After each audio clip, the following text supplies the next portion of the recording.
Thank you very much, Aaron.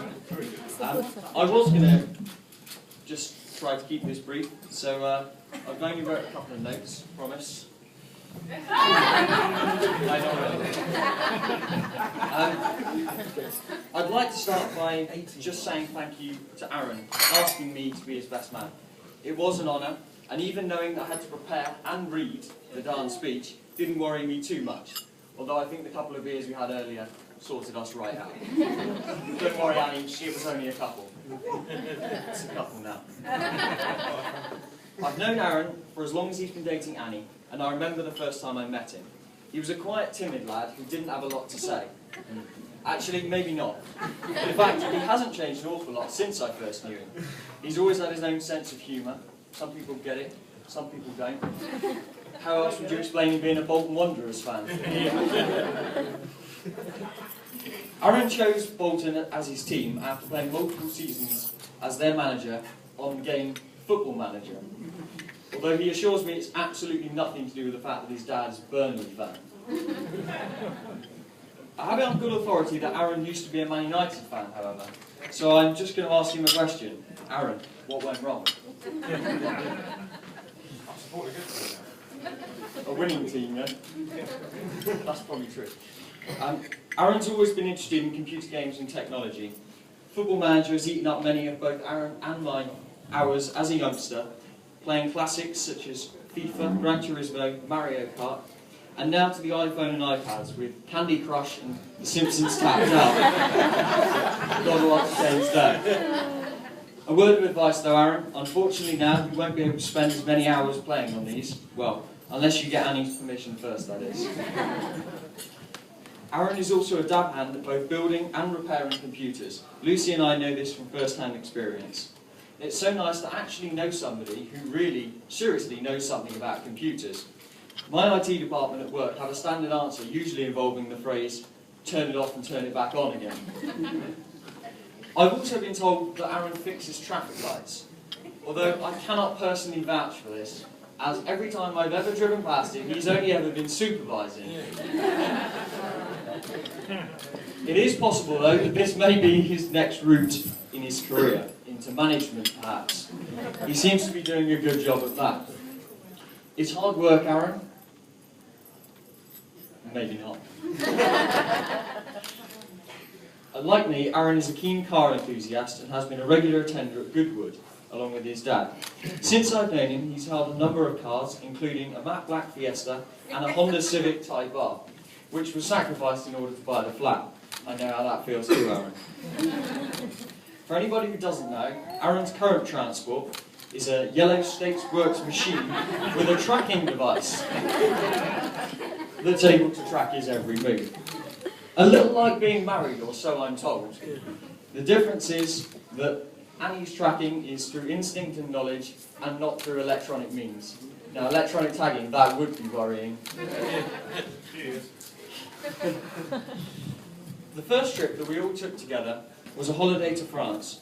The holiday was well remembered for an incident including Aaron and his good friend Heineken.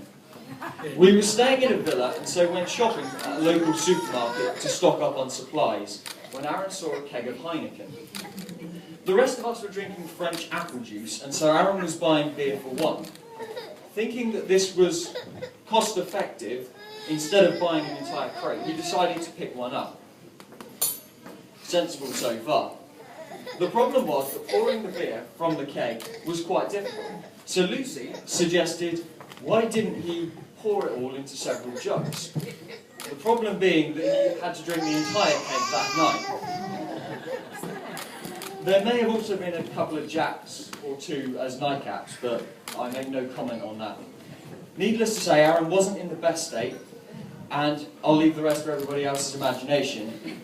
But Annie was rather unimpressed, and I think Aaron was put to bed that night, shall we say. In December 2009, we all decided to go to Canada on a skiing and snowboarding holiday, and to enjoy the snow, celebrate Christmas and the New Year. For those of you who don't know, Aaron proposed to Annie at Kelsey's Diner at the foot of the ski slopes in Kimberley.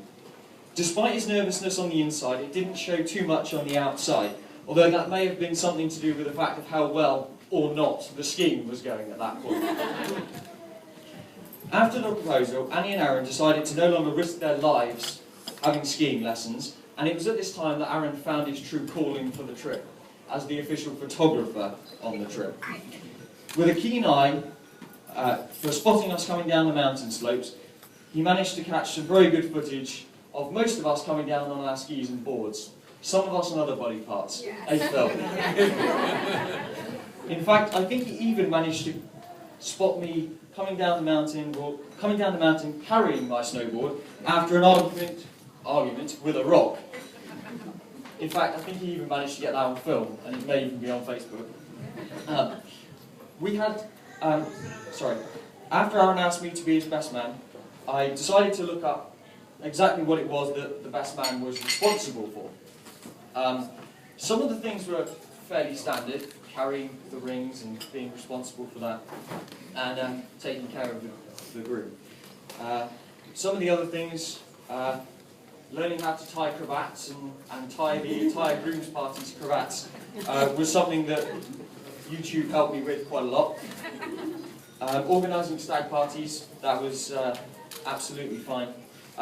One of the advantages of being the best man is that I get to take home one of the bridesmaids. So, good job that one's already there. We had 2 stag parties and a hag party as part of the celebrations. The first stag party was paintballing, which some clever person decided to book for the hottest day of the year. Needless to say, we boiled away in our gear and got shot at plenty.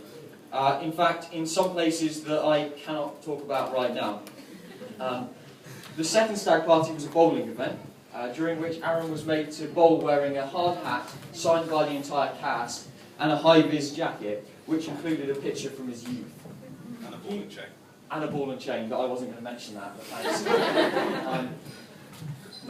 He was so impressed with this that the picture mysteriously disappeared into his pocket, and the hard hat even got dropped off on the way home, on the way to town, despite the fact that the rest of us got the bus. Which was quite interesting.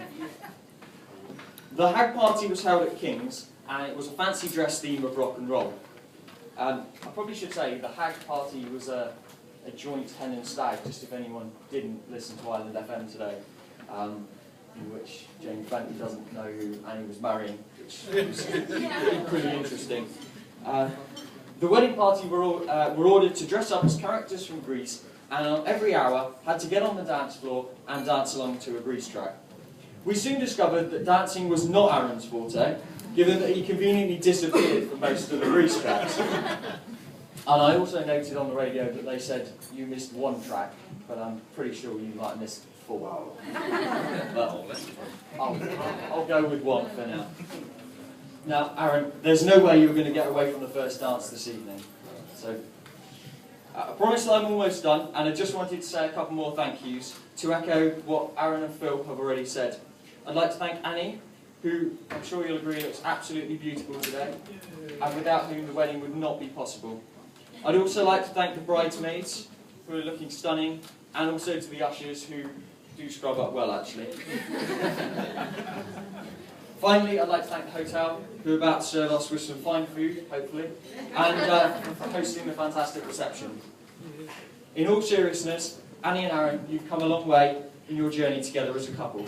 From the early days, going out driving, to the engagement, buying the flat, and all the way to today. You've had a good length of time to plan the wedding, and I think it shows in the level of detail that you've gone to in preparing for the day. With the lovely Lucy being the chief bridesmaid, and myself as the best man, we hope that we've fulfilled our duties and providing you the support that you needed to make this day truly your day. Annie and Aaron, you really are so well suited to each other, and I cannot think of anybody else that I'd rather be spending today with. So I'd like to propose a toast for the last time, please, everybody, to Annie and Aaron, the bride and groom. So if everybody could raise their glasses, and join me in congratulating the happy couple, to Annie and Aaron. Annie and Aaron. Thanks.